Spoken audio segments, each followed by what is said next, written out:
ओम नमः शिवाय। दोस्तों, आपका हमारे चैनल पर स्वागत है। आप में से बहुत सारे लोगों के कमेंट्स आ रहे थे कि गुरुजी प्रेम और वैवाहिक जीवन को लेकर राशिफल दीजिए। तो देखिए, जब हमें लगता है कि जिस समय में जो चीज़ आपके लिए ज़रूरी है हम उसी टॉपिक पर बात करें, लेकिन अब वह समय आ गया है कि आपसे राशि अनुसार प्रेम और वैवाहिक जीवन से जुड़ा राशिफल साझा किया जाए।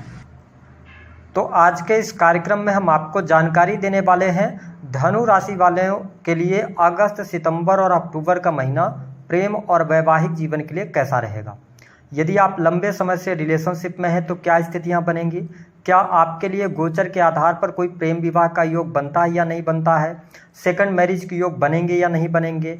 यदि आप दाम्पत्य जीवन के अंदर हैं तो दाम्पत्य जीवन आपका कैसा रहेगा, संतान प्राप्ति का कोई योग है या नहीं है, और कौन सा व्यक्ति आपके साथ में बड़ा धोखा करने वाला है, आप स्वयं करेंगे या आपका पार्टनर करेगा, इस पर भी हम विस्तार से चर्चा करेंगे। और 3 संकेतों को भी बताएंगे। यदि आपके रिश्ते में मिल रहे हैं तो आपको अपने रिश्ते को संवारने की आवश्यकता जरूर रहेगी। तो देखिए, धनु लग्न और धनु राशि वालों, यदि हम बात करें अगस्त, सितंबर और अक्टूबर के महीने में जो बड़े मुख्य ग्रह हैं, शनिदेव वक्रीगत अवस्था में गोचर करेंगे आपके 3rd हाउस से, राहु आपके 4th भाव से गोचर करेंगे, गुरु मंगल की युति आपके 6ठे भाव में रहेगी। वही सूर्य देव की स्थिति की यदि हम बात करें तो आपके 8म भाव से गोचर होगा। बुध और शुक्र की स्थिति आपके 9वें भाव में रहने वाली है। साथ ही केतु जो रहेंगे आपके 10th हाउस से गोचर करेंगे। तो हम सबसे पहले बात करते हैं कि आपका लव लाइफ आने वाले 3 महीने में कैसा रहेगा। तो देखिए, सबसे इंपॉर्टेंट बात है, धनु लग्न और धनु राशि वालों, आपके राशि के जो स्वामी बनते हैं वो देव गुरु बृहस्पति बनते हैं। और मैंने यह पाया है कि धनु राशि वाले जातक बहुत ही जानवान, बुद्धिमान होते हैं। आप हमेशा नई नई चीज़ें पढ़ते रहते हैं, आप बहुत ही नॉलेजेबल पर्सन होते हैं। कहने का यह मतलब है कि आपसे किसी भी फील्ड के बारे में पूछा जाए तो आपके पास हर सवाल का जवाब होता है। इसके साथ ही मैंने यह भी देखा कि धनु लग्न अथवा धनु राशि वाले जातक दान करने में भी आगे रहते हैं, लेकिन ये पैसों को लेकर लापरवाही जरूर बरतते हैं। अगर इनसे कोई पैसा इन्होंने किसी को दे दिया तो कई बार इनका पैसा मिल नहीं पाता है, या ये कोई भी कारण हो ये मांग नहीं पाते हैं, जिसका आपको सदैव अपने जीवन में ध्यान रखना चाहिए। लेकिन यदि हम बात करते हैं प्रेम जीवन की, तो आपके लिए देखिए 25 अगस्त 2024 तक का टाइम फ्रेम, आपके 5म भाव के जो स्वामी बनते हैं वो मंगल देव बनते हैं और 6 हाउस इनका गोचर होगा। तो यह समय आपके प्रेम जीवन के लिहाज से अच्छा रहने वाला है। ठीक है, पार्टनर के साथ में आपको टाइम स्पेंड करने का मौका मिलेगा। साथ ही घूमने फिरने का भी आप प्लान कर सकते हैं, क्योंकि शुक्र जो है वो 9th हाउस से गोचर कर रहे हैं। तो ऐसी स्थिति में परिस्थितियां आपके लिए यहाँ पर बेहतर रहने वाली हैं।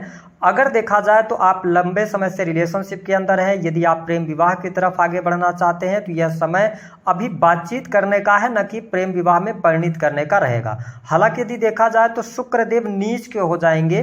ध्यान रखिएगा कि 25 अगस्त से लेकर और 18 सितंबर का टाइम पीरियड थोड़ा सा आपके प्रेम जीवन के लिहाज से उतार चढ़ाव वाला होगा, क्योंकि 26 अगस्त को मंगल देव जैसे आपके 7वें भाव में जाएंगे तो लगन पर दृष्टि पड़ेगी। हालांकि ये त्रिकोण के स्वामी होकर केंद्र में जा रहे हैं, तो कहीं ना कहीं से प्रेम जीवन में उतना ज्यादा दिक्कतें, परेशानियां आपको देखने को नहीं मिलने वाली हैं। थोड़ा सा आपको अपने वाणी पर नियंत्रण रखने की आवश्यकता रहेगी, क्योंकि केतु की 5म दृष्टि आपके वाणी भाव पर पड़ रही है, तो इसका आपको ध्यान रखना। हालांकि अक्टूबर के महीने की यदि हम बात करें तो बेहद ही शानदार रहने वाला है अक्टूबर का महीना प्रेम संबंधों के लिहाज से। और यदि आप लंबे समय से रिलेशनशिप में हैं तो आपको क्या प्रेम विवाह से जुड़ा कोई निर्णय लेना चाहिए। देखिए, धनु लग्न और धनु राशि वालों, यह समय अभी अच्छा नहीं है। आपको अपने करियर पर फोकस करना चाहिए, क्योंकि करियर आपका इस टाइम पीरियड के दौरान बहुत अच्छा जाने वाला है। हम बात कर लेते हैं कि प्रेम विवाह होगा या नहीं होगा। अभी देखिए कोई योग नहीं बन रहा है गोचर के आधार पर। हाँ, यदि आपकी पत्रिका सपोर्ट कर रही होगी तो मंगल 5म के स्वामी होकर 26 अगस्त के बाद 7म में गोचर करेंगे, तो यहाँ पर थोड़ी बहुत संभावनाएं बन सकती हैं, लेकिन बहुत ही कम लोगों के साथ ऐसा चीज देखने को मिलेगा। अगर हम बात कर लेते हैं कि आपके लिए वैवाहिक जीवन की स्थिति क्या रहेगी। देखिए, धनु राशि वालों, आपके 7म भाव के स्वामी जो बनते हैं वो बुध देव बनते हैं। तो आपको स्पष्ट कर दें कि इस समय अवधि के दौरान आपके लिए अगस्त का भी महीना दाम्पत्य जीवन के लिहाज से अच्छा रहने वाला है। दाम्पत्य जीवन में किसी भी प्रकार की समस्या देखने को नहीं मिलेगी।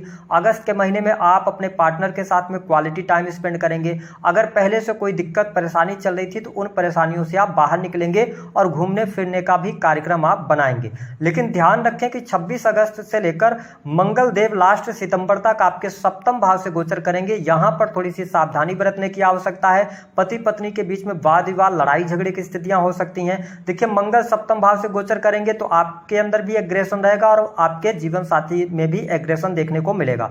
और उसी समय अवधि के दौरान 26 अगस्त को मंगल का राशि परिवर्तन होगा और शुक्र नीच राशि में चले जाएंगे। तो यहाँ पे एक्स्ट्रा मैरिटल अफेयर वगैरह से भी आपको बचने की आवश्यकता रहेगी। हालांकि यदि देखा जाए तो अक्टूबर का महीना जीवन साथी के स्वास्थ्य को लेकर थोड़ी सी चिंताएं दे सकता है। ससुराल पक्ष के साथ में आपके रिलेशन खराब हो सकते हैं। तो मैं अगस्त का महीना आपके दाम्पत्य जीवन के लिए अच्छा देख रहा हूं, लेकिन सितंबर और अक्टूबर के महीने में थोड़ी सी सावधानी अवश्य आपको रखने की आवश्यकता रहेगी। जो लोग फैमिली प्लानिंग करना चाहते हैं, संतान की प्लानिंग करना चाहते हैं, तो देखिए अभी यहाँ पर कोई भी योग नहीं बन रहा है। हाँ, यदि आपने मार्च अप्रैल में पहले प्रयास किया है, क्योंकि जुपिटर जो है ना पंचम से छठे में आए थे अप्रैल में, तो यहाँ पर थोड़ी बहुत संभावनाएं दिखती हैं कि अगर आपने पहले से प्रयास किया तो संतान का सुख मिल जाएगा। लेकिन अगर आप फैमिली प्लानिंग अब करना चाहते हैं तो यहाँ पर परिस्थितियां बहुत अच्छी दिखाई नहीं दे रही हैं। चीज़ों को लेकर अभी आपको थोड़ा सा डिले का सामना करना पड़ सकता है।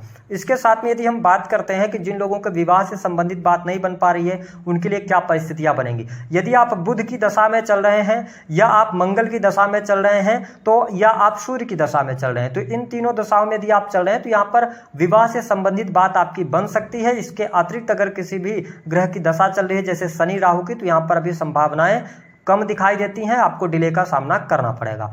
अब हम बात कर लेते हैं कि आपके साथ बड़ा धोखा होगा या नहीं होगा। देखिए, धनु लग्न और धनु राशि वालों, सबसे इंपॉर्टेंट बात कि अगर आप दाम्पत्य जीवन के अंदर हैं तो मैंने बता दिया कि दाम्पत्य जीवन कैसा रहेगा। लेकिन अगर आप एक्स्ट्रा मैरिटल अफेयर वगैरह में है तो यह समय आपको सावधानी बरतने का रहेगा, क्योंकि मंगल देव अगस्त और सितंबर तो आप निकाल ले जाएंगे, लेकिन अक्टूबर के महीने में आपके ऊपर कोई लांछन लगना, ठीक है, या किसी भी प्रकार के मान सम्मान में कमी आना, हानि होना, ठीक है, या आप जिनके साथ में भी एक्स्ट्रा मैरिटल अफेयर में है तो कुछ चीटिंग के योग बन जाना, ऐसी चीजों से आपको थोड़ी सी सावधानी बरतने की आवश्यकता रहेगी। सतर्क होकर चलिएगा। मेरा काम डराना नहीं है, मेरा काम है आपको सावधान करना, ठीक है। इसीलिए आप राशिफल देखने आते हो तो इसका आपको ध्यान रखने की आवश्यकता रहेगी। अब हम बात कर लेते हैं कि यदि आप प्रेम प्यार में हैं, रिलेशनशिप में हैं, तो आपको कौन से 3 संकेत मिलेंगे यदि आपके रिलेशन में दिक्कत चल रही होगी। तो पहला संकेत कि यदि आपके पार्टनर, आप कोई भी बात उनसे पूछ रहे हैं तो जो आप पूछ रहे हैं उसका जवाब न देकर वो चीज़ों को कहीं और डाइवर्ट कर दे रहे हैं। अगर ऐसी स्थितियां हैं तो आपको सावधान होना चाहिए, रिश्ते में आपको धोखा मिल सकता है।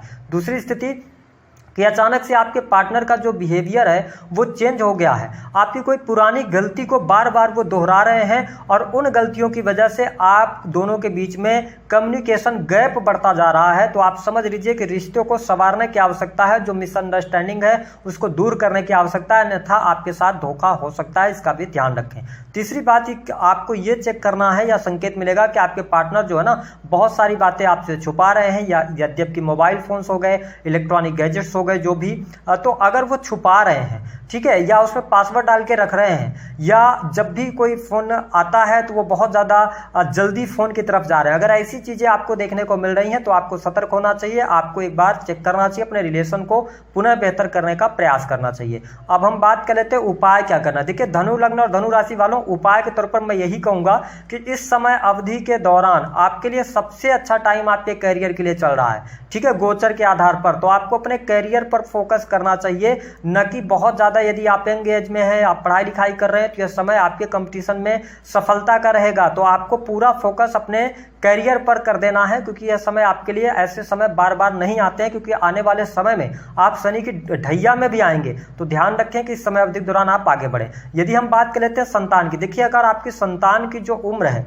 वो 18+ है तो उनके करियर को लेकर थोड़ी सी परेशानियां या उनको लेकर आप चिंता में रहेंगे। यदि उनकी जो एज है 18+ से कम है तो आप उनकी हेल्थ को लेकर, उनकी पढ़ाई लिखाई को चिंता करेंगे। मैं संतान के लिए समय बहुत अच्छा नहीं देख रहा हूँ।